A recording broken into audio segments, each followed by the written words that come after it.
What's up, everybody? We're back. This life ain't for everybody. Thank y'all so much for the support. Hope y'all are enjoying your summer.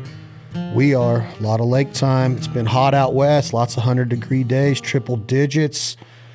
But we're going to keep grinding, looking for the fall. Love to be outdoors. Been doing a lot of wake surfing. I'm going to guess that my guest today is probably wake surfed. She's accomplished a ton. We're going to talk to her in just a second. Y'all are going to be floored by what this girl, this woman, this badass, American badass has accomplished in her life. And I want to say a big shout out to Lear Toppers for being our presenting sponsor today. We travel a lot. We're on highways, interstates, freeways, dirt roads, back roads. We're seeing America, North America continent the way Mother Nature and the Lord upstairs intended for us to see it. And Lear keeps all of our gear, all of our dogs, all of our arsenal secure and safe out of the elements. LEER, get them on your truck. The brand is expanding. I've been using the duffel bag a bunch. I try to work out as much as I can, and I've been carrying a lot of my workout gear in the new Lear duffel bag. It's tough. It doubles as a backpack. It's got great zippers on it. But everything that Lear does is quality. They don't cut corners. They support our culture. They support our first responders. They support our American armed forces and military, which we all should be on a daily basis, which brings me to my guest today. This, I don't even know how to explain you. You can read as much as you want on somebody, but you know, I'm more of a word of mouth kind of cat. And Kirstie Ennis, I got to ask you this. First of all, thank you so much for your service. Thank you for everything that you stand for. Thank you for what you've done for our country, for our citizens, for our freedoms. I do not take it for granted. Our crew does not take it for granted. So Kirstie, first and foremost, with the introduction, Kirstie Ennis, presented by Lear Toppers, thank you for your service, ma'am. It was an honor to serve. Thank you. You said a quote one time that really floored me when I read it of your injury, which we will get into, that you feel fortunate that it happened to you and not somebody else, meaning that you served by your brothers and sisters and you were hurt. You were hurt in I don't know how much you want to get into it. You've been very open. It's been documented. You've been filmed in the hospital during your amputation and the prosthetic. Where did you get that mentality? Take me back. You joined the Marines at 17 years old, Kirstie. Is it your mom and dad? Is it your uncle? Is it your grandparents? Where in the hell does this mentality come that you can give up yourself like this with such humility and dignity and honor and not cry and hide under a rock and say, oh, the world is mean to me. I'm a victim. And a lot of us do this. I've been guilty of this. This is a hard thing to get over, Kirstie. Where did this come from, this mentality? Well, I'll start by telling one of my favorite stories. Growing up, I was, in my opinion, one of the lucky ones. Both of my parents wore the Marine Corps uniform like I did. And I just remember idolizing them and looking up to them. And, my Barbie dolls wore, dress blues and camis instead of princess dresses. And I'll never forget, watching my mom walk across the parade deck in Parris Island, South Carolina. And I just remember just admiring so much throughout my entire life that they were willing to do so much. They were willing to do something bigger than themselves and give back in ways that most people will never understand. They were sacrificing not only their time, but their families, their livelihoods in some ways. And I just knew that at some point in my life, I wanted to make them proud of me like I was, proud of them. And I won't lie, I was a pain in the ass kid for 17 years of my life until I decided to join the Marine Corps. And from that moment on, it's something that I just knew that I was going to do. Every single day it was, what do I have to do to be able to join the Marine Corps like my parents? And,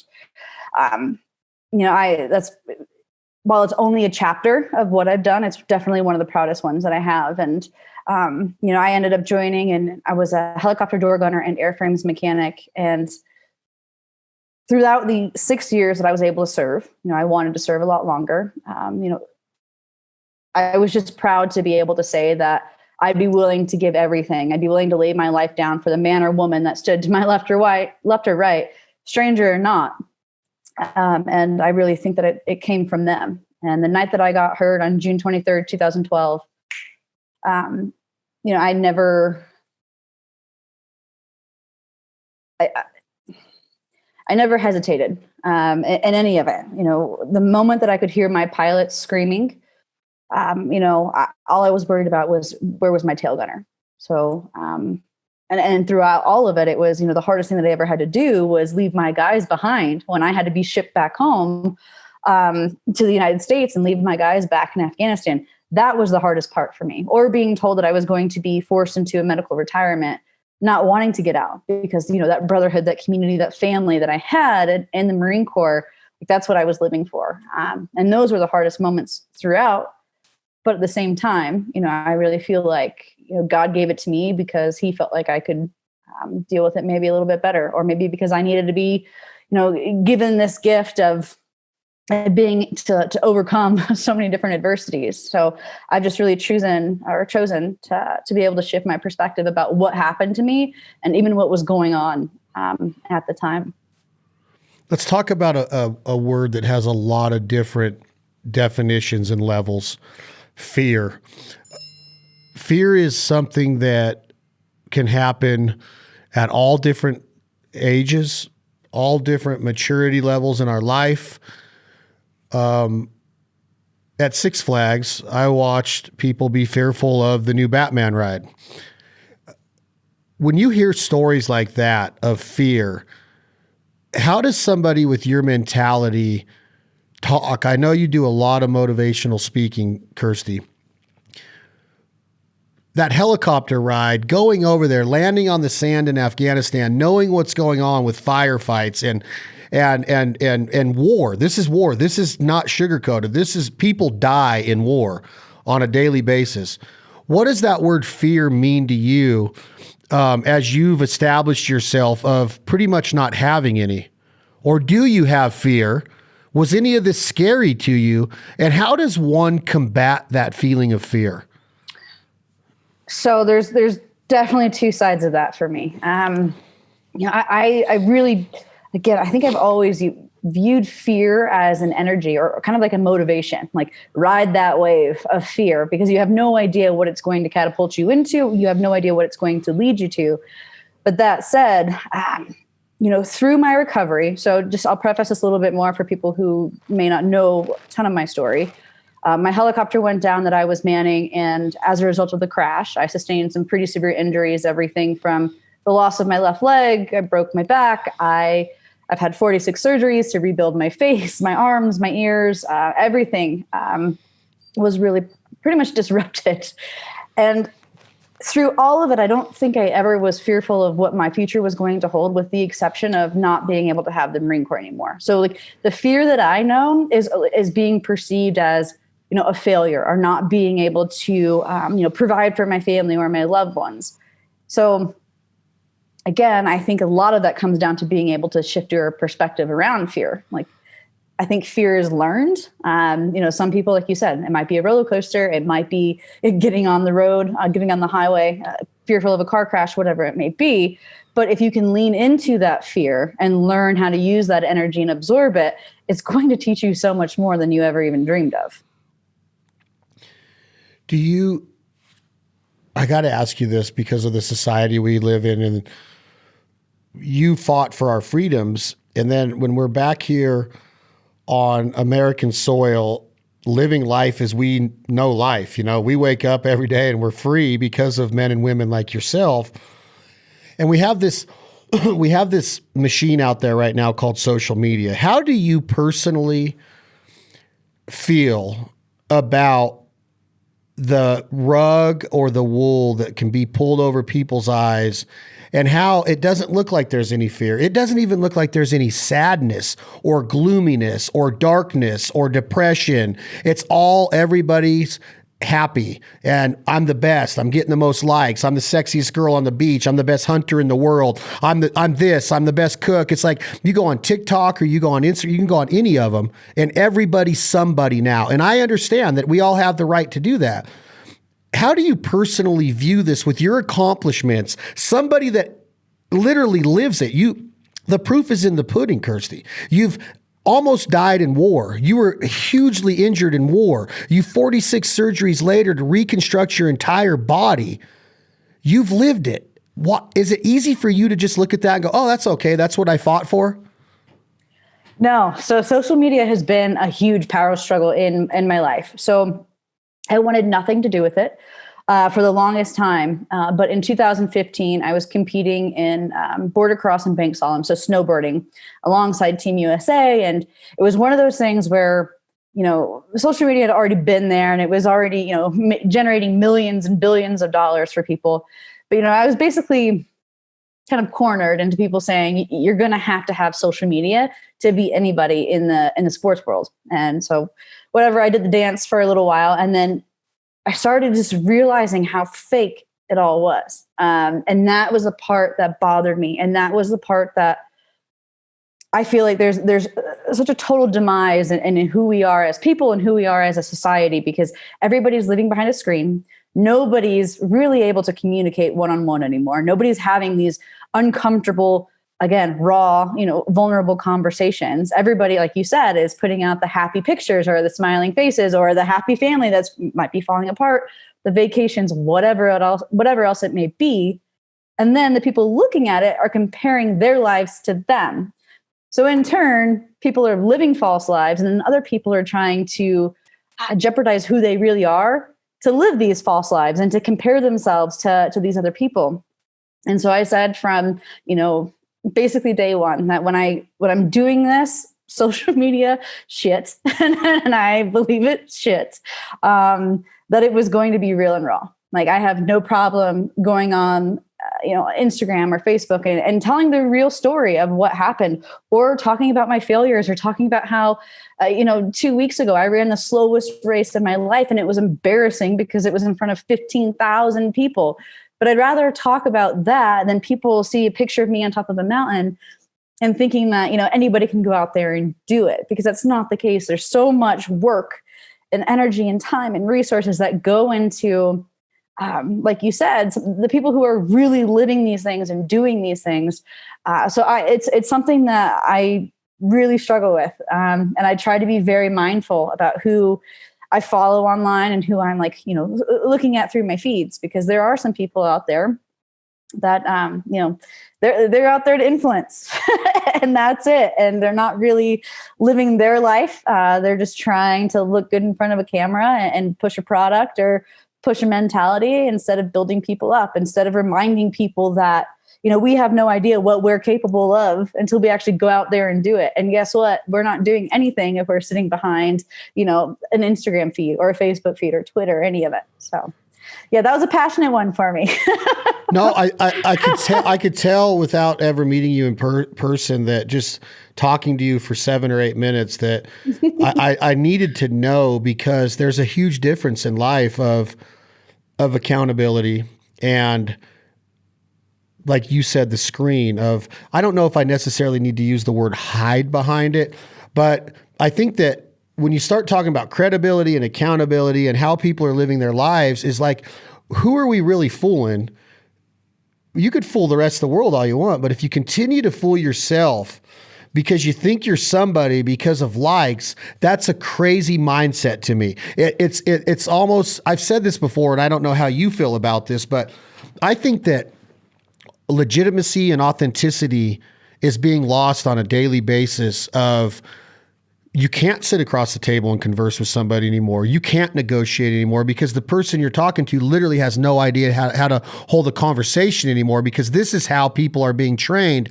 But on the other scope, people that do have that ability to do what you and me are doing right now, talking face to face, is there authenticity in that everything has to be shared? Like, I've looked at, my baby's first steps. I don't care. That's for you and your husband and your mom and your dad and the aunts and the uncles to cherish and to relish it. Oh, I went to St. Jude's today and I'm a celebrity, and look at my pictures with these kids that are bald-headed and sick. I'm like, wait a minute. Yeah. That's not authentic. That's just that's your posing. Like, now I get it. Does St. Jude's need the marketing and the people to donate money to keep fighting for these kids? Hell yes. But to me, the social media authenticity model is destroying the fabric of what somebody like you can accomplish, of saying like, I'm literally out here motivating people that you can kick ass in life. But the authenticity of that comes with the credibility, the experiences, and the legitimacy of how you've lived your life. Social media is allowing it to be like, rah, look at me. And I don't like that. I don't like the fact that these kids are bald-headed and have 10 surgeries to cure their cancer and radiation and chemo treatments. And now all of a sudden it's okay for them to be on a celebrity's photo vault just because they were invited into the hospital to make these kids smile. Put the cameras away. Put it away. Like, is there any legitimacy anymore? Because it's like, hey, Dwayne Johnson, you could have just went in there and kept that a secret all day. The Rock doesn't have to show everybody in the world that he's in St. Jude's. I don't know if that's the wrong feeling, but that's what goes through my body when I first see that kind of stuff. Well, and I'm right there with you. I mean, don't get me wrong. There are times that obviously through my foundation, we post pictures of the mountain biking clinics and the veteran clinics and the amputees climbing and stuff. So on one hand, on a much smaller scale, obviously, like I do have to do some of that. On the flip side of that, I think social media has totally enabled moral masochism. You know, people think it's cool to go do something nice because they get to take a photo with somebody. People think it's cool to go climb a mountain nowadays because they get to take the summit photo at the top, not because they're passionate about the people they're trying to help, the mission, the vision, whatever that may be, or, you know, going out and doing these things and derailing in entire communities essentially because they think it's going to be cool for one photo, because they are worried about the likes and the comments, the reshares, the reposts, whatever that is, to make them feel better about themselves. And so that's the part that bothers me. If somebody had their heart, if what somebody does is totally committed to, we'll just say a nonprofit or again, some kind of organization or a cause, and you can prove, to your point, the credibility side of it, that they've been doing this for a long time. This is who they are. This is built into their business, whatever that is. And then for the one person to, you know, brag on what they do every year around Thanksgiving or Christmas, that's the part that strikes a nerve with me. Because again, it's not about doing the right thing. It's just getting the pat on the back. It's trying to prove to everybody else that you're right instead of actually doing the right thing.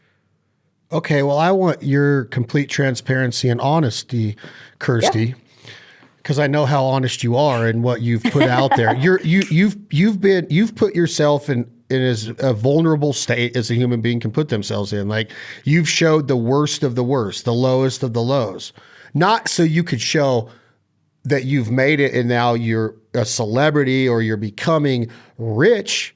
I'm not saying that you are. I'm simply saying that your vulnerability has shown people that this is life. This is what really happens to people that put their lives on the line. And this is the magic that can come out of it. I love that part of it, but I want a complete and honest answer, not thinking that you would ever give me anything but. Do you ever catch yourself scrolling and living vicariously through somebody? And when you do that, as much as you've accomplished, as much fear as you've pressed down, as many battles as you've been in, both personally, overseas, fighting for our freedoms, to fight for your health and your physicality, do you ever go, damn, that looks like a nice vacation. Wow, that house is better than mine. Wow, that water is way bluer than the lake I swam in or the frog pond that I was in the other day. Do you catch yourself, even though you know it's wrong to be having these thoughts? How screwed up or messed up is this that somebody with your ability and stability, you're shaking your head? Yes, you've been there, right? Oh, yeah. Almost every morning. You know, you wake up, you're having your morning coffee. I'm looking out the window, playing with my big ass Rhodesian Ridgeback. And then sure as shit, I'll pick up my phone and I'll start scrolling. And it's one of the things that I have noticed. If I don't have a routine and if I'm not holding myself accountable and being fully aware and conscious of what I'm doing, it's so mindless. And it's totally embarrassing to say, but I know that we all do it. And on one hand, it gives me kind of some inspiration, or like, hey, cool, did you check out Ama de Blanc when you're scrolling through, or, you know, a big mountain when you're scrolling through, or, you know, look at what this other mountaineer is doing. Look at this other hunter. What is he doing? Like, so on one hand, it's almost a healthy competition, because I'm like, either A, good for him or her, raising awareness for things that they're passionate about and going out there and crushing a goal, or even like going against the grain for a lot of us outdoorsmen. But there is probably at least a third of the time where it really is coveting what somebody else has, or what somebody else has going on, or what else can I do to my truck, or again, what's the next hunt? So it really is, and I have no problem saying that it is unhealthy. Like, we should work on being totally present, but I also think that there can be, if within reason, there can be a very healthy thing that comes from social media if if you're in a position to not be comparing your life to, some of these celebrities, some of the people who are being fake and frauds. If you're following what your buddies are doing, they have 600 followers, and you were saying, what, rock on, or supporting a family friend or whatever that is, that's fine. But it has to be within reason. Like, there has to be boundaries, and it's something that I have to work on too. I think we all do. When you start talking about the words you said earlier, when you miss the brotherhood, the sisterhood of the military, of what it means to fight next to somebody, stranger or friend, on the same kind of conversation that we're going down this rabbit hole with social media, Kirstie Ennis's complete, honest, and transparent view of soldiers and warriors that do make it back to American soil, that there's a lot of us that haven't. There's a lot of our brothers and sisters that have perished in theater. Is it okay to get the book deal, to tell the story, or the Hollywood movie, or to generalize and say, I'm the one that killed bin Laden, not saying any names? I don't care that they've done it. I've been around enough special forces. I've been in the duck blind with enough amputees, double amputees, guys that have lost their short-term memory, guys that can never drive a freaking car again, that have been on 130 missions as a Navy SEAL or a Marine sniper. Is it okay that these movies are being made and that millions of dollars are being made at the account of these soldiers that have perished in a helicopter accident in Marcus Luttrell's movie, or the Lone Survivor, or Bradley Cooper's movie about, I'm talking a lot right now. Help me out with Chris Kyle. Gosh dang it. But is it okay? Is it okay that Bradley Cooper portrayed him? And he did a great job. I've never watched it, but I've heard that he was in character. He had his headphones. He had the exact playlist that Chris Kyle listened to when he was training in the gym to look like Chris Kyle. What is Kirstie Ennis's view of this? Because you have lived this life, and you do have a fake leg, a prosthetic leg, because of a military accident overseas in Afghanistan. But there are people that are taking all the credit, in my opinion, it seems. Or is it okay to tell the story? That's another one where I'm kind of on the fence on, because if someone goes into it with the right intentions, or with the right passion and love for the military and our country, and they're telling the real story of what happened, then that's one thing. And because I do believe that we need to tell those stories, we need to share those stories, because 10 years from now, no one's going to care about what's happened unless people are talking about it. So maybe there's a better answer as far as how to communicate our history, the current stuff. I don't know what's being written in textbooks anymore. I don't have kids, but I remember what I was being taught, and I feel like a lot of it was lost over time. And so it's something that it should be circulated. It really should. The story should be circulated. I don't have an answer for what's the best way to go about it, whether that's, we need to start doing only documentaries. We need to start having the, all of the units, or all of the teams, or all of the squads, whoever, sit down and tell their own version of each story, and then be able to present that to the public so people can get all of the perspectives. I don't know. That said, for an individual to go forth, and I don't want to say take credit, but for an individual to go forth and write an entire book, for example, about a certain mission or what they did, and if credit is not given where it's due, and they are not giving back to that community that, stood alongside them, or their brothers and potentially sisters, that fought that fight with them, I have an issue with it. And it's only because, I've had book deals presented in front of me. I've had, people to offer, life rights, movie rights, to tell my story. And all they want to do is they want to tell the story of the Marine Corps. But to me, there's so much more to one person's life than just that.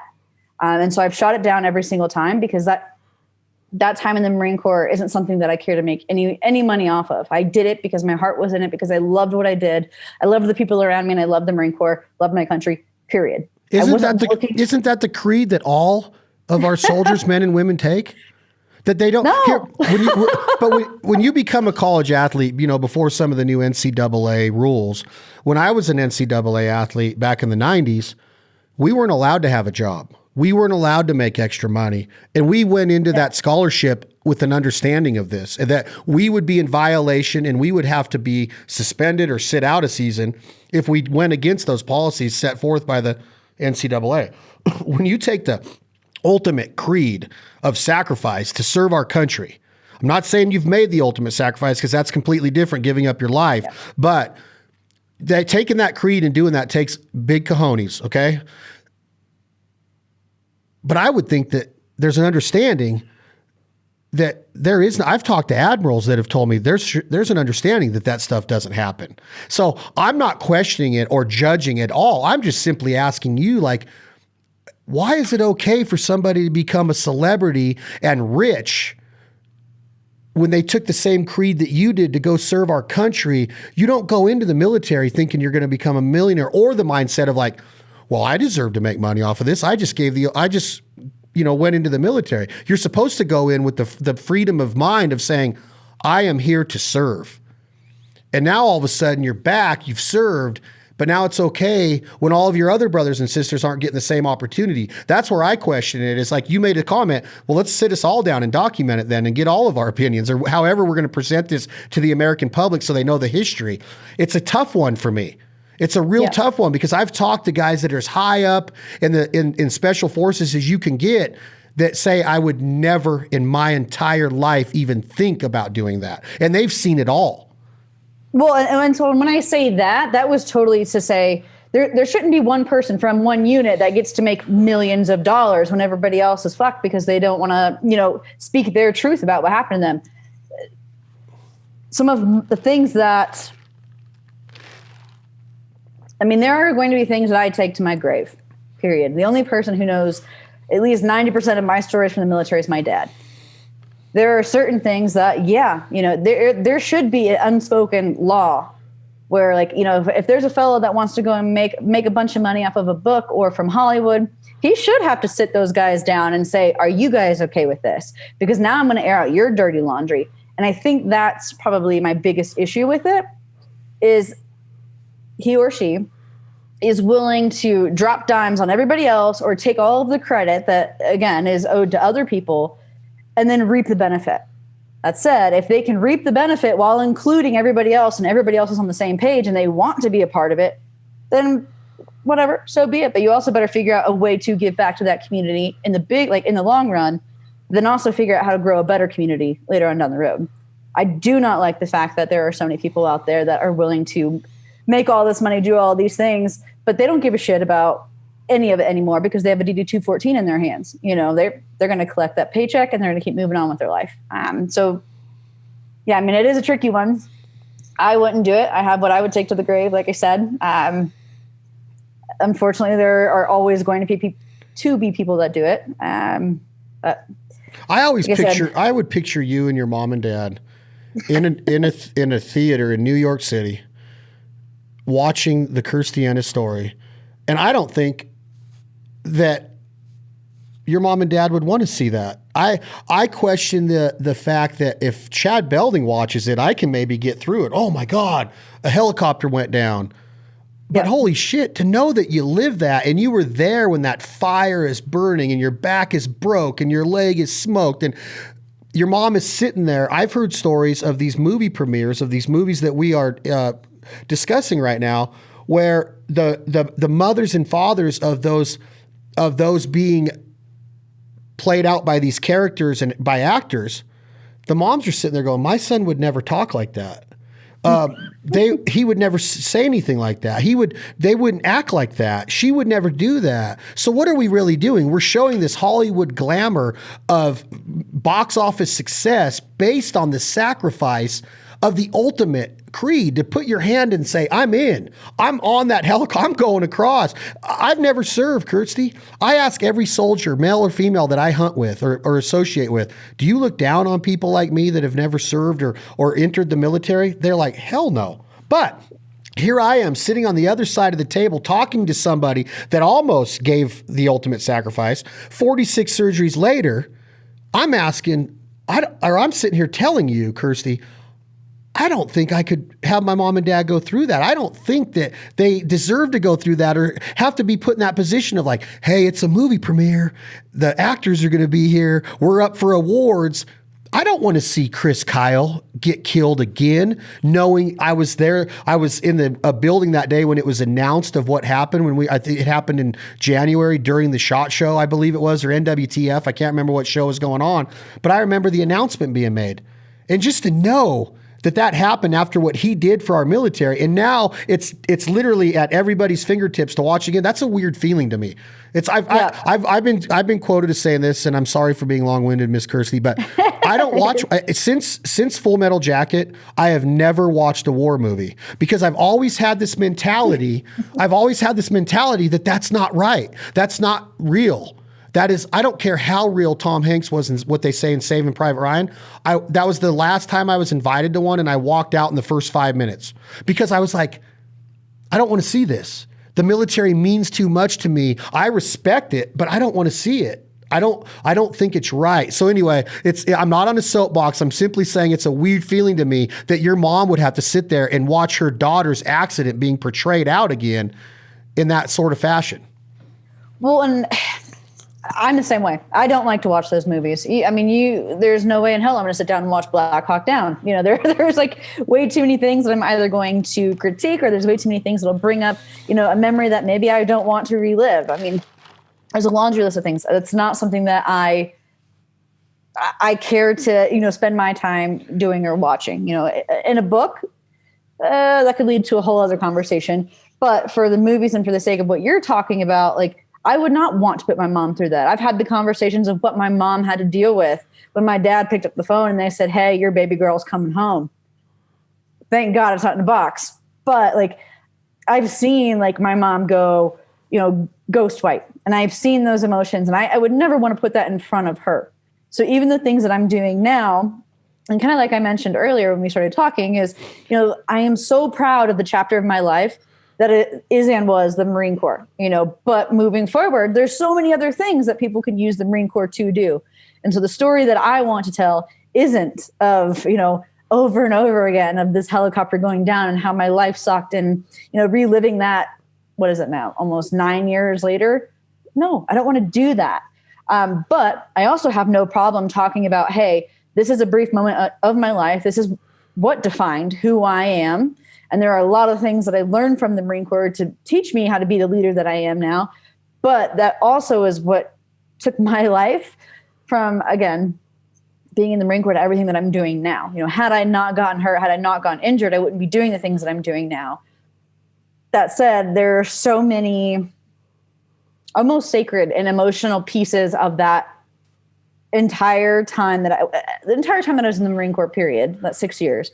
But especially from the moment, in 2012, when I got over to Afghanistan, that whole deployment, from the moment that helicopter went down and I got sent home, there are so many sacred and emotional pieces to it that I would never give that up, probably because I'm too afraid to face them myself, let alone have to make everybody else who was involved have to endure it as well. I think there's ways to go about that. And again, like we were talking about, being able to have conversations and share those stories that way. There's ways to document some of it, but I don't think, again, the Hollywood glamour is the appropriate way to go about it. When you talk about what you're doing now, hopefully this comes out right, Miss Kirstie.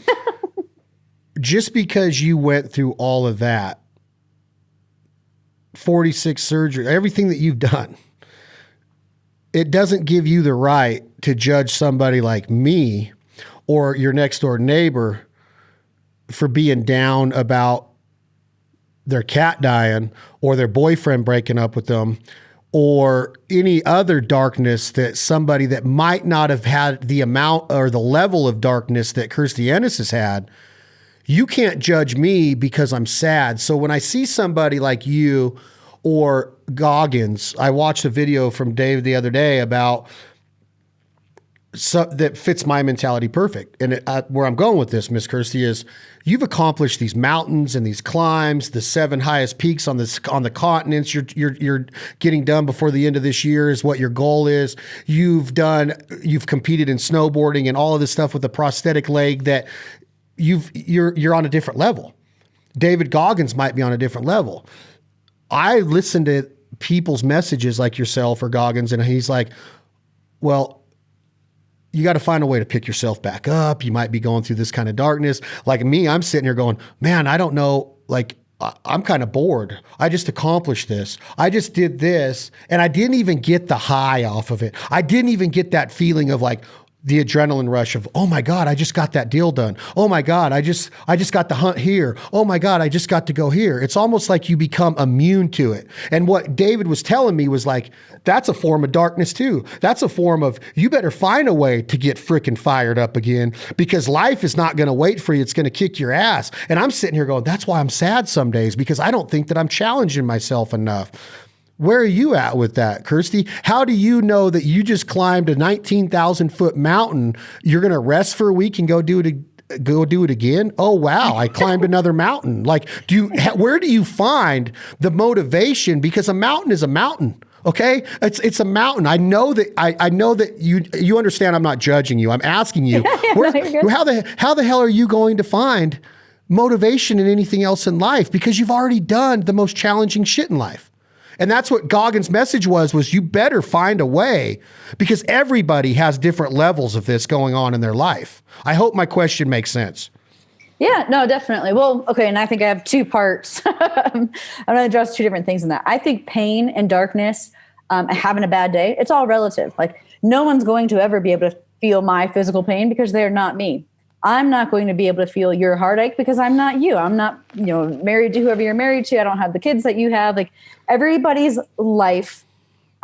Again, that's where I think we tie back to all of like comparing our lives to one another. And for me, like, if you're having a bad day, have a bad day. Be patient with yourself. Lean into that, because I have them all the time. Lord knows I have them all the time.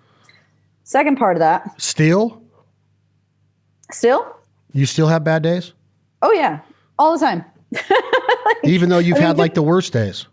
Yeah, but no. And who's to say, like, we have no idea what we're capable of yet, because we've only been through what we've been through. So who's to say that worst day that I've had, there's not going to be something that's going to be worse that happens, or the painful day, or again, the bad day, the sad day. Like, just because I've made it this far, it doesn't mean I've hit my threshold. Nobody else has hit their threshold, and that's why I like to, get on social media and be open and honest about that, because it's not perfect. It's not pretty. The last post I made was about being sick and wanting to turn around on Denali between wanting to shit myself and puke at the same time. Like I want to be so open and real with everybody that they realize that, like, it's okay. Like, it is totally okay to be riding the roller coaster of life, period. And then, like, the second part of what you were saying, it goes hand in hand with what I was just saying. Like, sure, I climbed a 19,000 foot mountain, but guess what? There's another 27,000 foot mountain out there that I want to be a part of. Or, there's the whole mentality of wanting to leave a legacy. Just because I climbed that 19,000 foot mountain doesn't mean that there's somebody else out there like me who, doesn't want to climb it. Why am I not training that person and sharing what I know and the resources that I have or tools that I have with that person so that they can go forth and climb that 19,000 foot mountain? So I think, like, sure, everybody can put all of these, these accomplishments or these drops in their bucket. But it's never going to be full. If you are really seeking to live a life that you can look back on and say, you know what, I lived my life for the fullest. Like, when I go out, I'm going to, die living. Like, that's what I'm seeking out. And I think some of the most impactful things that I've done, or the things that I'm most proud of, they don't even have anything to do with the mountains. They have, like, everything to do with the people on the mountains. And, I'm seeking out, what's the experience? What's the lessons that I can learn through this journey? Who are the lives that can, like, who are the people who can come into my life, and how can I, impact other people's lives, period. Do I love suffering? Absolutely. I love going out in those mountains. I love running these stupid races. I love, doing the endurance, everything, mountain biking, swimming at this point. But it's not just about like that end game. Like, I don't care if I turn around or if I fail anymore. It's about everything else that went into it, beforehand, during, the people that were a part of it. And that's what you gain the most from all of it. I don't get me wrong, I am super guilty of being like, hey, I just climbed Denali. What's the next one going to be? But 9 times out of 10, it's not because it's going to be that summit flag photo or, a high five and at the top of a mountain. It's going to be because there's going to be such a powerful story and so much that I'm going to learn about myself and the people around me more than anything. One of the hardest things that I ever had to do was learn how to turn around and accept failure and say, what, I can use that failure as an opportunity. And I think that's been the biggest blessing in this, because I have no problem saying I screwed this up. I'm not perfect, but how do I get a little bit closer to, being perfect or being successful? So, I think it really comes down to the lessons learned. Being so used to people walking up to you and being influenced, inspired, or motivated by you, when you do accomplish one of your unbelievable tasks, there's so many of them that you've accomplished. Do you ever look for the negative in anything? Do you ever find yourself getting down? Because if you look backwards when you're climbing that mountain, you're going to get smoked. You're not going to make it. You got to stay positive, even though there's a ton to adhere on there, a ton of adversity, but there's also adversity in everyday life. So when you're off that mountain and you're sitting in your home, do you find yourself going, wow, I'm getting down about shit that is so minuscule compared to the things that I've been faced or had the opportunity to be down about or negative about or fearful about? Do you ever find yourself as a young woman in this world, like getting down about stuff that you just go like, holy shit, pick yourself back up, Kirstie? Oh, well, all the time. Well, and just so everybody else knows, like, I am the most awkward person about taking a compliment. Half the time I just start crying and say, stop being nice to me. Like, let's just keep going on about our lives. Like, we can have a different conversation. But there's also still times where, so I'm sitting in my wheelchair right now. Most of the time people don't see me in my wheelchair. They see me either on crutches or they see me with my prosthetic on. But you better believe, like, when I look down and I don't see a leg there, or when my silly self tries to go down and like put a sock on the leg that's not there, or I see the scars that, like, cover my face and the rest of my body, like, there are so many things for me to like have a constant reminder of how different I am than how I was, which in turn goes into this crazy mentality of being able to, again, that comparison factor that we were talking about, comparing who I am now to who I was before I got hurt. How much faster, better, stronger was I at 23 years old before all of these, life changes happen? So, I do it all the time, and with everything. Like, I am my own harshest critic. Like, I am my own worst enemy. The entire time up Denali, I had no shame. I cried out of frustration and telling myself, like, you are disabled. There isn't, room for you on this mountain right now. You are moving too slow. You are not good enough to be out here.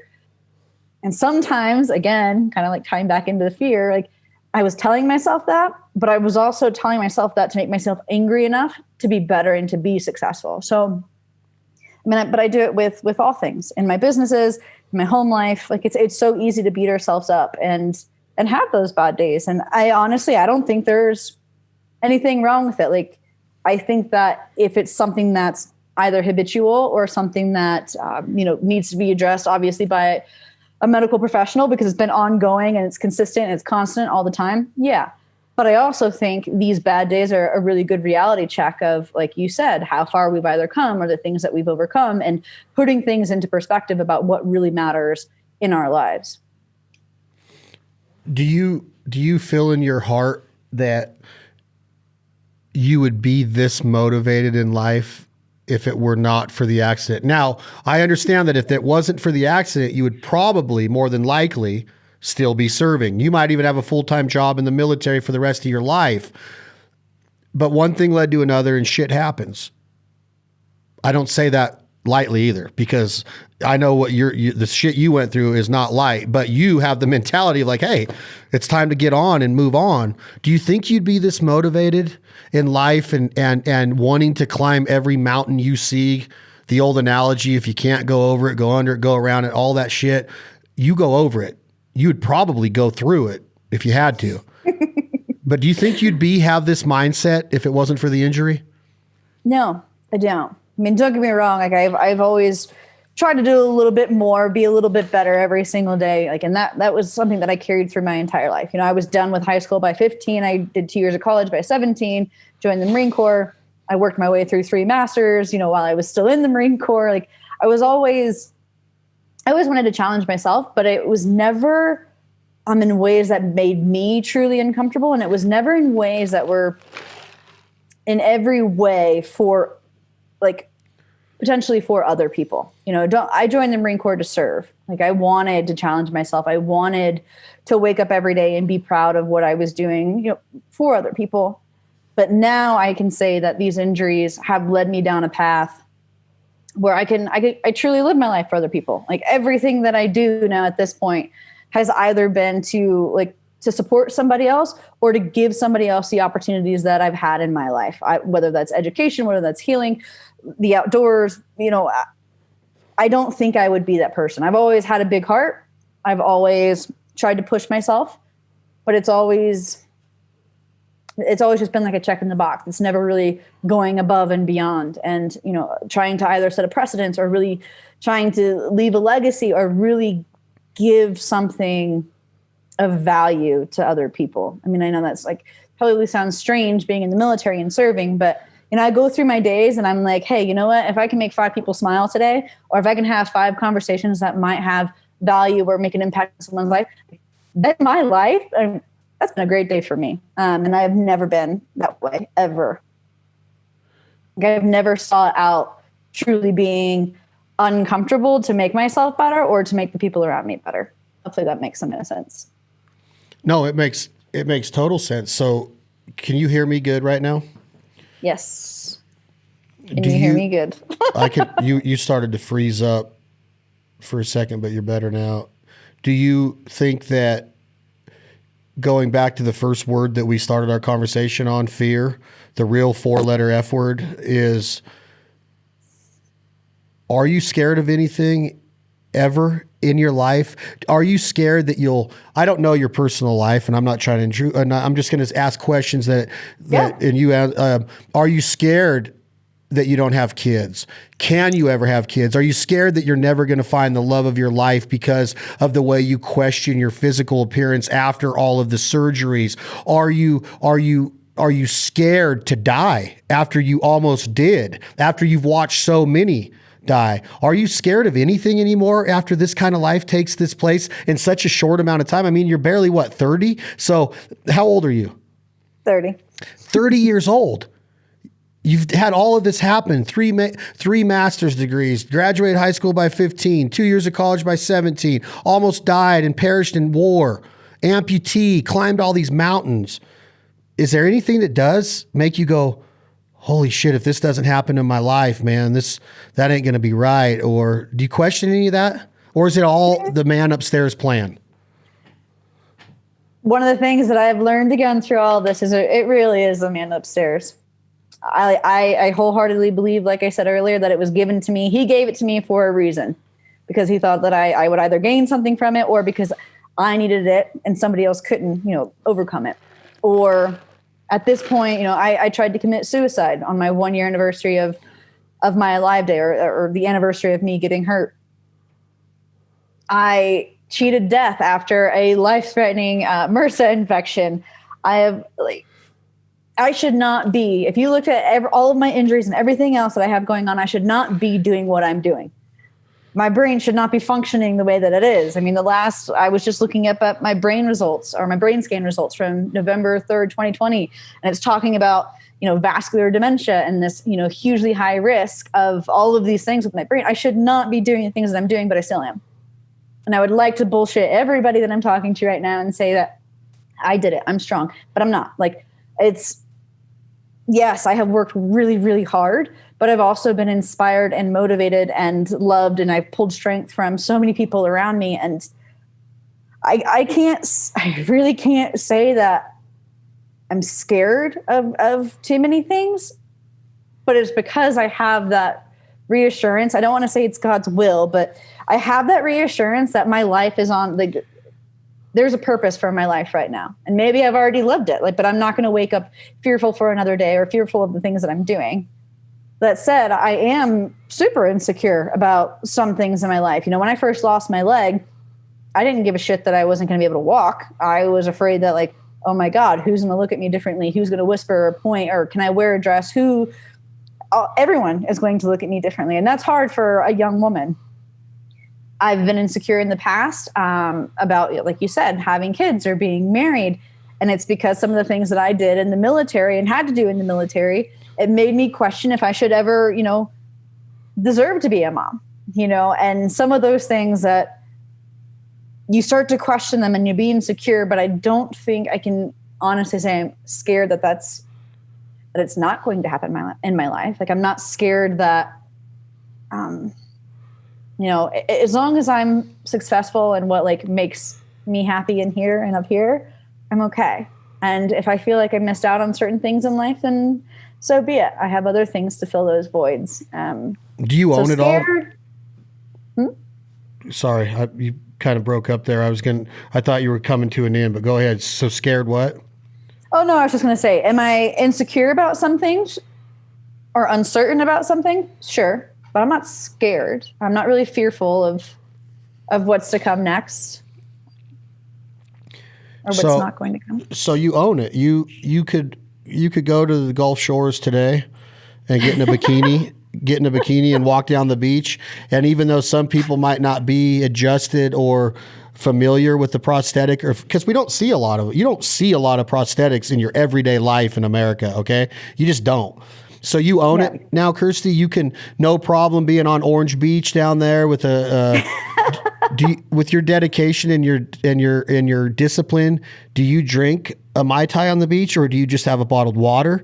That's a question. Do you drink alcohol ever? I own a brewery and a whiskey company. So. Listen to you. Look at this. I knew there was way more interesting points about you. Now we're going to have to get into the entrepreneurial spirit of America and how you're driving businesses now and brands, but you own it. So you could walk down Orange Beach in a bikini and be like, check out my leg. No problem now. Hey, I'd be more concerned about people looking at my lack of abs at this point than my missing leg. Oh, to be stop. To be totally honest, that's like, I mean, I think that comes with like just being a woman in general. But at this point in time, initially, I was really, really, I didn't want people to look at it. But now it's like, it's not going to grow back. I might as well embrace it. I might as well learn to love it and appreciate the situation that I have, because if I make it awkward and uncomfortable for people, that's how they're going to respond to me. But if I can walk down that beach, drinking my Mai Tai, and people are more like, hey, that leg's really cool, but she's fucking owning it. Like, that's going to be what's more impactful than people being confused and scared or uncomfortable about my situation. So sure, there might be times where it's like, well, no, too many people are staring at once. That makes me a little nervous, but again, it's not like anything that I'm doing. Like, I might as well enjoy my day at the beach and feel good about it and let other people enjoy their day too and move along. I mean, that didn't happen overnight though. So I was going to go on to, how long does it take somebody to get here? Because when you think about the word fear, you also have to think about another feeling or sense in your body of anger. Is anger something that you deal with or battle with of, why did this happen to me?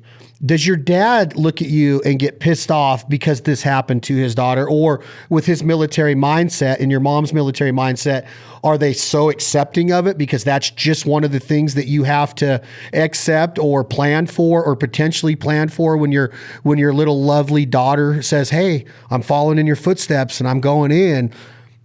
how does anger play a role? Do you know, road rage? Do you ever get on the road and still get pissed off at somebody? Or are you so patient now because you've looked at a helicopter going down like this? Or do you still roll up the window and say, what you like? How do you deal with anger when you have so much to be angry about? Anger has been, I mean, it's still, I mean, I deal with it every single day. And anger, I feel like, has just been a part of my life now for so long, or at least the last 6-7 years, that I really had to figure out again how to lean into it, or how to at least do what I'm doing right now and laughing, because it's not like I put my foot into my mouth all the time, pun intended. I say stupid shit. I act on impulse. I do get emotional. I have hurt feelings. You know, the laundry list of things goes on, but I also have to be open and honest about them. You know, I might get pissed off for 5 minutes and act a total fool, but I have to be able to be strong enough for myself and for the other, whoever the other person is, and come back and say, hey, that was wrong. I'm trying to be better. I could be better. Like, let's actually sit down and talk about whatever the situation may be. Or, you know, my dad, oh my God, like, must have been 5 years ago. I feel like he fought the idea of me losing my leg, especially losing as much of it as I did, for the longest time. Like, when I joined the Marine Corps, he begged me to do supplier admin. Like, that's the only reason that my dad signed that paper when I was 17 years old to let me join, because I was going to do a desk job. So then when he finds out that, oh shit, my kid's, you know, volunteering for deployments, Afghanistan deployments at that, 3 months apart and going back to back, like, it was hard for him. And I think he was more angry at me and that decision making and not thinking about how it was affecting them. And now I try to be a little bit more conscious of that, because if I'm going to sit here and walk around and be pissed off and miserable about my situation, it's going to affect all the people around me. And now I can say too that, like, my dad, he recognizes the fact that if he stays mad at me for my decisions to serve or to deploy, or if he stays mad at the military or the government, you know, for sending his kid overseas, like, it's not going to make anything better. Like, yeah, again, be pissed off from time to time, or like me, like I get mad every single day, but I also can stop myself and say, you know, what is this solving right now? You know, just because I'm pissed off over spilled milk, you know, what's it really going to do? Figure it out, be a problem solver, find a solution, and make it better, make it right. I like that. I really like the fact that the story has so many different levels that I don't want to just sit here and ask, well, why'd you go into the military and why did you be a gunner and a mechanic? And like, I feel like if somebody wants to know that, they can get that part of the Kirstie Ennis story. It's out there. It's documented. It's been talked about a lot. I am so interested in, at 30 years old, how you're going to keep elevating yourself and keep motivating yourself and not living in fear of that brain report, because at any given time, maybe that brain report comes true. In reality, you just admitted, Miss Kirstie, that your brain should not be functioning the way it is. I've always said, I'd love to live until I'm 80, as long as I'm sane, as long as my brain is keeping up. I don't really want to not have my brain working. When you think about things of that nature, do you ever have to stop and take a deep breath and maybe just like be like, holy shit, I gotta make sure that I understand that I might not be doing this in a year from now. Does that ever sit in, or do you just say balls to the wall all the freaking time, let's roll? Balls to the wall all the freaking time, let's roll. That's how it is. It really is. Well, you know, everybody from orthopedic surgeons to my prosthetist, there are so many people in my life that tell me to slow down and chill out, especially with the prosthetic and just everything that I have going on with my body. And no, like, I would much rather, like, you know, make it to 50 and be like, holy shit, you did all of that. You lived your life for other people. You lived your life for yourself, and like, and be totally at peace with it, than make it to 80 and be pissed off and not be able to remember anything anyway. It's like, I want to continue challenging my body, you know, changing the face of what it is to be injured, you know, redefining what it is to be disabled. I want to go out there, and I don't mind doing things the hard way, if I know that I can make it better for somebody else, and I know that I'm going out and testing the waters, I'm going out and I'm the one that's being able to, really go out and again, change the way that it looks for people like me. So many people are told, like, stay in your wheelchair, stay in the hospital, take these drugs. But instead, you could actually be going out there and you could be dabbling in things that are challenging yourself mentally, physically, and emotionally, and live far longer than anybody else ever dreamed. So for me, that's not going to happen. Like, one thing that I should be better about is slowing down and, taking a break for just like a mental reset, taking a real vacation, because I don't even know the last time that I actually did that, or learning to meditate. Probably don't have the attention span for that, but I might try it.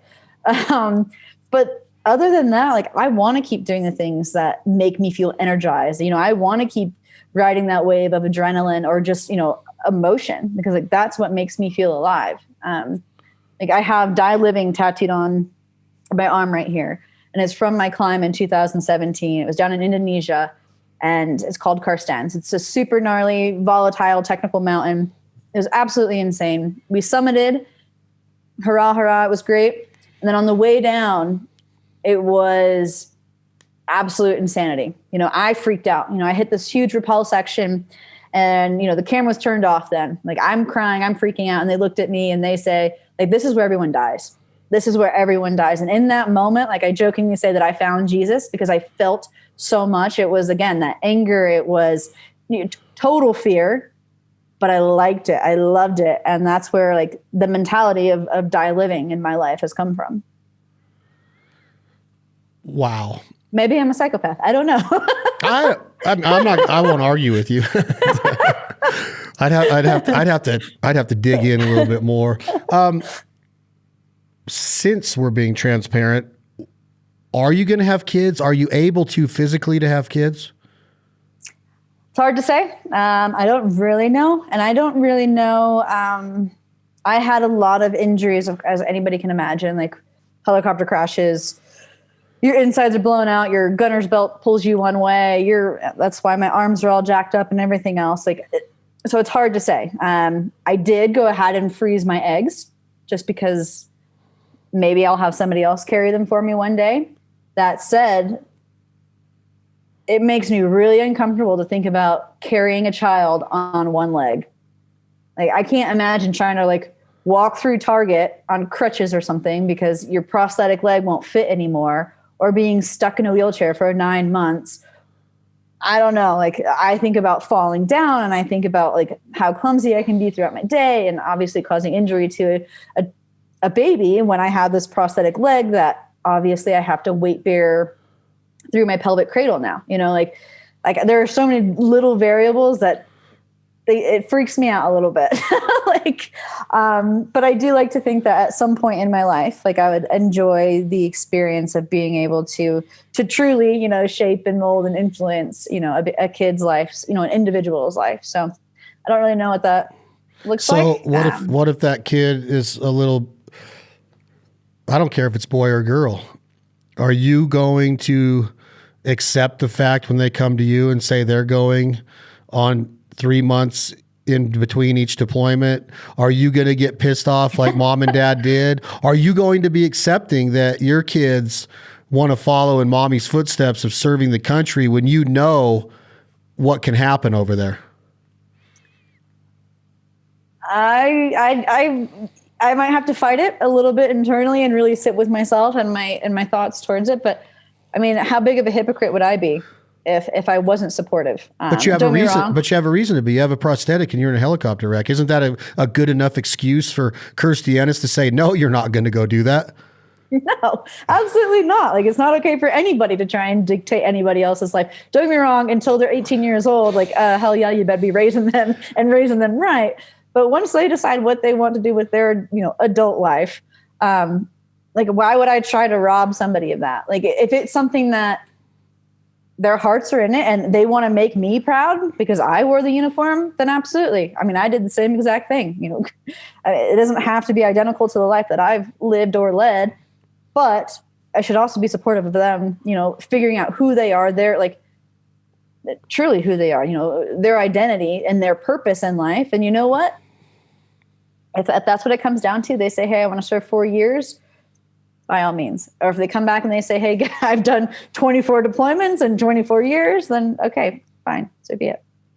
I really would not be okay with myself if I tried to stop somebody from living their life the way that they wanted to, as long as it was a healthy, and honest one, as long as they're not hurting anybody else. Obviously that can be a little controversial being in the military, but again, as long as it's happy, healthy, and honest, I can't stand in anybody's way.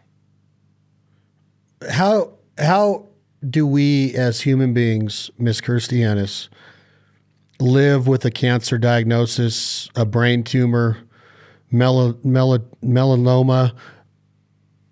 with all of the diseases that we are faced with, have the chance of getting? You never know how life's going to play out. I often fear that day in the doctor's office, and when I meet somebody that's had to go through that and they get that word. Or we talked about St. Jude's. Your little boy has this. I've taken families out and hunted with them that are 5 years disease free, and that have went through that at 7 years old and fought all of that. How do we get through that, Miss Kirstie? What do we tell ourselves when that day comes? Because more than likely, I had to face it when my dad died at 54 years old, and I was on a trip in the Pacific Northwest, and I got the phone call from my widowed mom. I knew the feeling that went through my body that day, and I don't know if I still don't know to this day if I over it, right? I don't know if we can get over that. But Kirstie, what do we tell ourselves? What do we do to be able to face that day when that message comes through on our phone or in person in a doctor's office?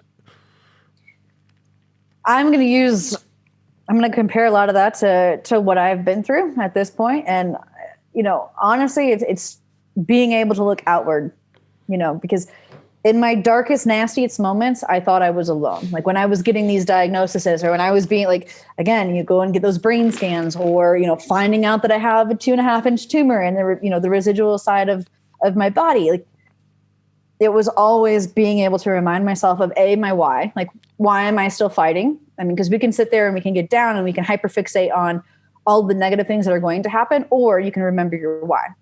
Why am I going to choose to still live? Who am I going to continue living for? So on and so forth. And then also just being able to lean into the people around you. Like, it's so easy to feel like you're alone. I've been there.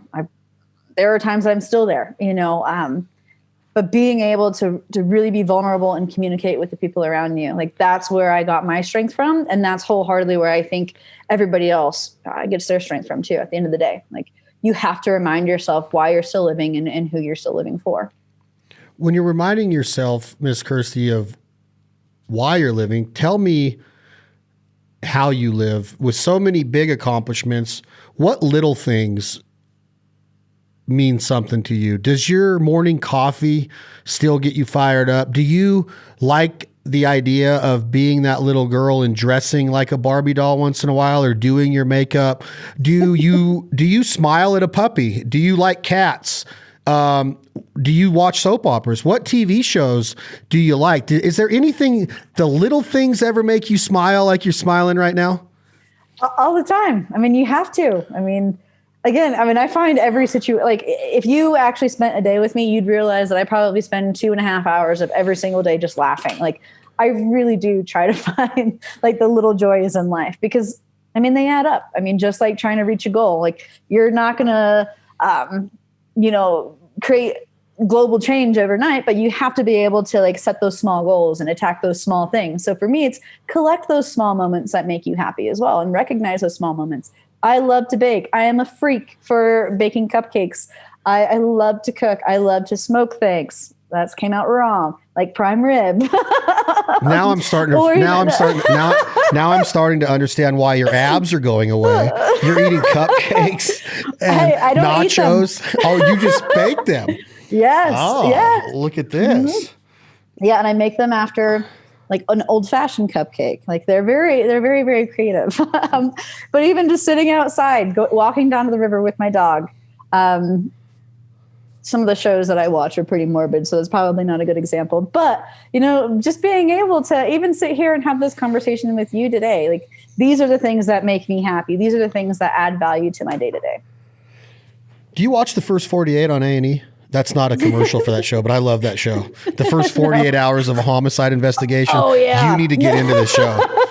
It's like, I haven't seen it, but it's like in 17 seasons. It's freaking badass. Okay.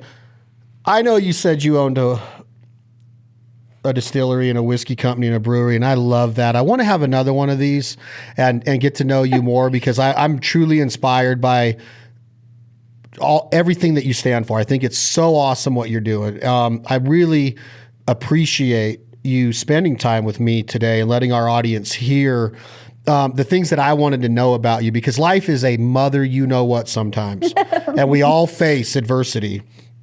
But life is so precious and it's so awesome. It's so unbelievable to think that I can walk out my door right now and go climb a mountain and have my binoculars find me a deer and garner the skill set to harvest that deer with compassion for that deer, and then be able to butcher that deer and process that deer and cook that deer with Kirstie Ennis and eat the backstrap with smiles on our face, paying homage to our military and our first responders and our moms and our dads and our grandparents and the pioneers and the trailblazers. We don't take anything for granted.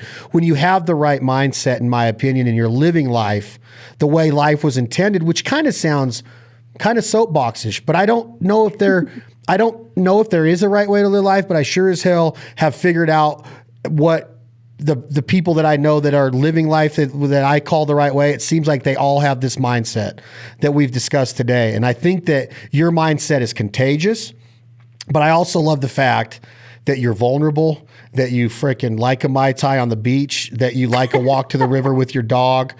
So let's talk about some of these things that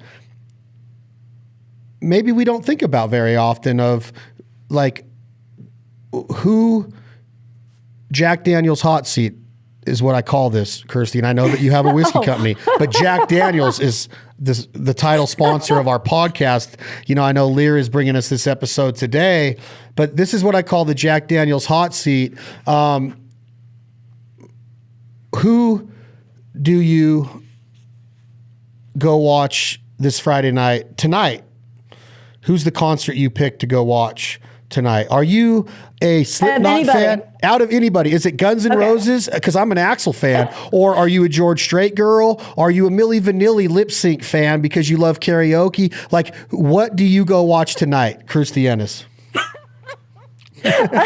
You are going to judge me. I can't wait. So if I could go tonight, I would actually go and watch Kid Rock. So let me preface that. I love Bobby Ritchie. So I'm actually taking my mom and my dad up to Sturgis this year. I'm going to be there. I'm going to be there. On Sunday, Sunday, August 8th, I'll be at Kid Rock with you. Well, there we go. Yes, look at this. This is going to be badass. I'm serious. I'm going to be up there with Jack Daniels. Oh, well, yeah, definitely get a hold of me. I will. Hey, but I mean, Kid Rock, he has like hood sliding competitions and catfish fries. I'm like, you know what? That's my kind of guy. He was in Joe Dirt. He was in freaking Joe Dirt. Yeah. Bobby Ritchie is a badass, dude. I mean, his songs. I've seen him so many times live. I mean, he's just like. I've been a Kid Rock fan since 1989 or 90. His first CD. People don't even know about the CD that he put out, but he has a CD back in the day, and I'll send you. It's got some nastiness to it, but Kid Rock is the man. Okay, so you're walking around there. What are you holding in your hand? I know we said Mai Tai at Orange Beach, but what does Kirstie Ennis prefer? Is it a cold beer, Bud Light, or is it? That was another little product pitch right there, Kirstie. What do you have in your hand? It would be a beer. I would have to say a beer, because normally I would go for a whiskey. However, it's a long time to be at a concert and things can get crazy real quickly. So probably, a beer, cold beer, Bud Light, like you said. And you're with mom, and you've said the F word on this podcast. You've said the S word. Oh yeah. does your mom and dad know that you talk like this? And I'm going to say, what's going to happen when mom and dad are watching Bobby Ritchie and he drops an F-bomb up there? Do you cover your mom's ears, or is your mom just like you and y'all are like, bring more, bring it on? Well, for the longest time, I wouldn't cuss around either one of them. And then over time, like, I think I cuss more around my mom than my dad, because my dad, oh man, he'll hear me say the F word in person and he will bust my ass. Like, he'll listen to this later and he'll get a kick out of it. But if I say it in front of him, he'll get so mad at me and my mom. But my mom and I, on the other hand, she'll drop them with me. But they both love Kid Rock too. They know what they're getting themselves into. So good for them. Why did you think that I would judge you because of Kid Rock? I don't know. Well, because some of the stuff that he says is nasty. Do you spend time in Nashville? Have you been to his honky tonk on Broadway? I haven't been to his honky tonk, but I have been to Nashville quite a few times. Is it not the best? Yes, it's great. Is it not the freaking best? That's good. What's your favorite color? Oh, can I be lame and pick gray? Gray. If I can't pick gray, yeah. If I can't pick gray, then it would be green. What's the funniest movie ever made? I've ever made? No, ever made. What's the funniest movie ever made? Not you. The funniest movie ever made? I'm going to see how much we have in common on this. I'm not even going to give a hint. Funniest? There's quite a few. I don't know. I'm going to say Super Troopers, but it's because I've watched it 5,000 times and I can sit down and watch it again right now. Y'all ever been to Mexico? I love it, but I go every time. My favorite all-time funniest movie, and you're at the age that I thought you would say this, but Super Troopers a good one. But I'm going with Wedding Crashers from beginning to end. Okay. Hilarious. Not pretty good. You got to watch it again today. You have to watch it again today. That, Super Bad, and Hangover Part 1. Super Bad. Yeah. Well, and actually Hangover. So that's another one. My dad will come home. So my dad's down in Alabama. He works in the pipeline now. But every time he comes home to visit me, it's Hangover. I can't tell you how many times I've watched that movie too. Every single time. Oh, God. It is so funny. Well, we've said a lot. We're going to do this again. We're going to hang out at Sturgis at the Buffalo Chip. Yeah. Personal question. Like we haven't gotten pretty personal today. Right? Do you want kids? With the prosthetic, can you dance good? I can. Depends on what kind of dance. Swing dancing. Yeah. Can you go fast? I still can. Yeah.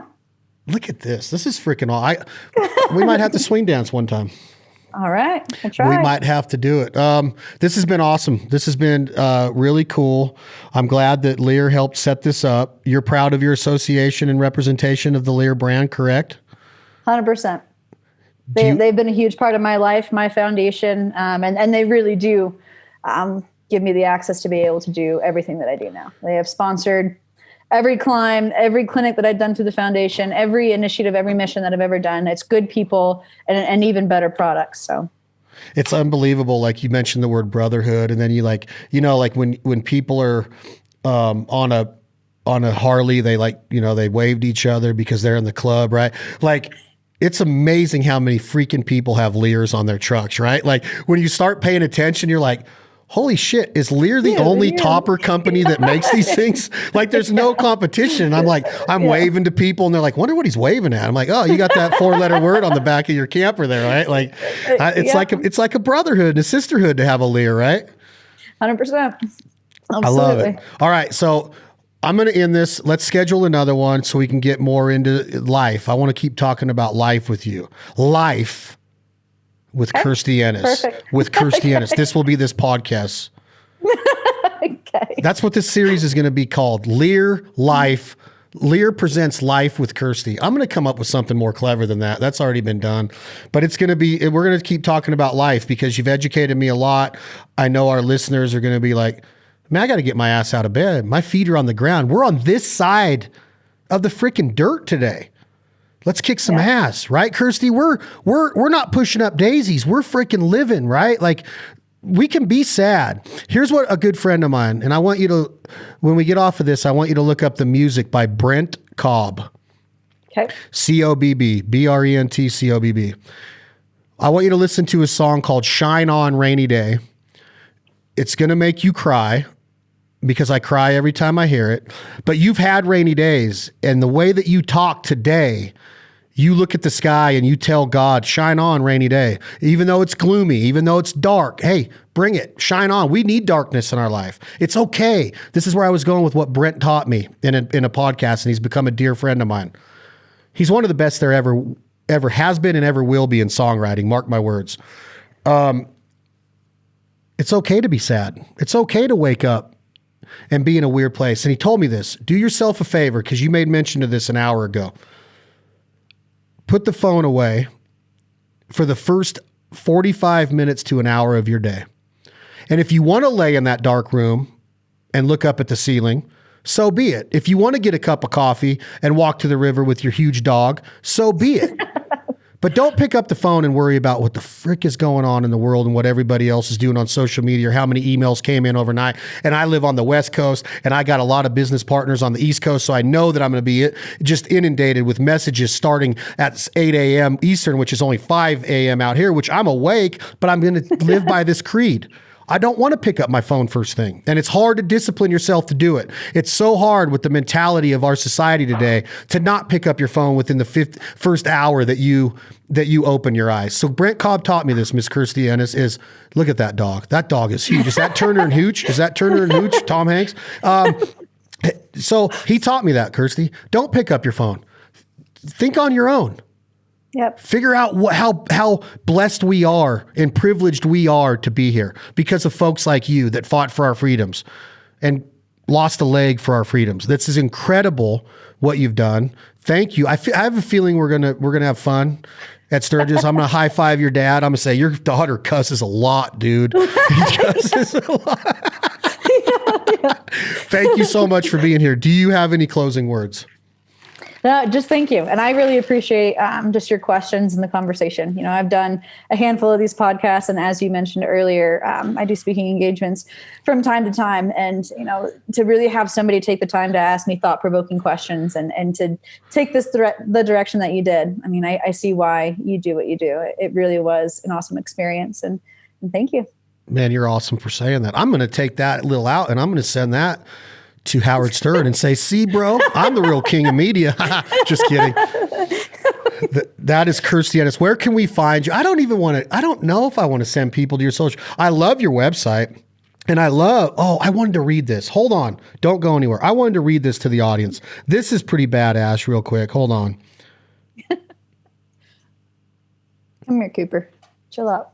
Show the world that we control our circumstances. They do not control us. So everybody that's listening, please do yourself a favor and go to the Kirstie. Okay, I said that wrong. Kirstie Ennis Foundation, not the Kirstie. KirstieEnnisFoundation.com and read her mantras. Like, this is what's cool about this website. With a human being like Kirstie that could take up thousands of pages of who she is and what she's accomplished, her bio is relatively short. There's some words of advice and mantras on there.